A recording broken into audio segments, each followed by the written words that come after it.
പോയി ഒരു ചായ എടുക്കടോ, കൊറേ നേരമായി പറയുന്നു. ഈ കല്യാണം കഴിഞ്ഞാല് കെട്ടിയോനും കെട്ടിയോളും തമ്മിൽ എടാ പോടാ ബന്ധം ഉണ്ടാകുന്ന വലിയ തെറ്റാണോ? കഴിഞ്ഞ ഒരു വീഡിയോന്റെ അത് ഇവളെ തന്നെ പോടാനാറ്റം വിളിച്ചിട്ട് ഭയങ്കര വിമർശനമായിരുന്നു. തെറ്റാണ്, ബഹുമാനക്കുറവാണെന്നൊക്കെ പറയുന്നുണ്ട്. എന്തായാലും എനിക്ക് അങ്ങനെ തോന്നിയിട്ടില്ല. കാരണം ഈ കല്യാണം കഴിഞ്ഞാൽ കെട്ടിയോനും കെട്ടിയോളുടെ ഇടയിൽ ഒരു സൗഹൃദം ഉണ്ടാവണം. അതിനിടയിൽ എടാ പോടാ ബന്ധമൊക്കെ ഒരു നോർമലായിട്ടാണ് എനിക്ക് തോന്നിയത്.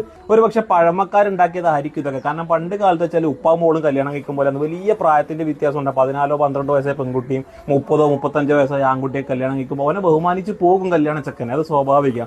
അത് കഴിഞ്ഞ് പിന്നീട് ഒരു അമ്മാവന്മാരുടെ പ്രായമുള്ള ആളുകൾ കെട്ടി. ഇപ്പം എന്ന് വെച്ചാൽ ഏകദേശം അതൊക്കെ കഴിഞ്ഞ് ഏകദേശം സമപ്രായക്കാര്. ഇപ്പൊ ഞാൻ ഇവളും തമ്മിൽ ഏകദേശം 2 വയസ്സ് 3 വയസ്സ് ഡിഫറൻസേ ഉള്ളൂ.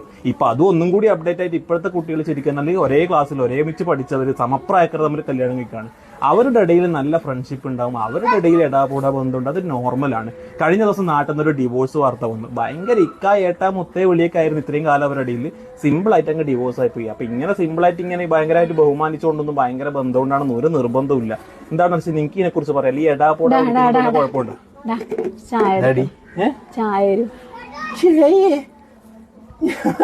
പണിക്കാരനോ?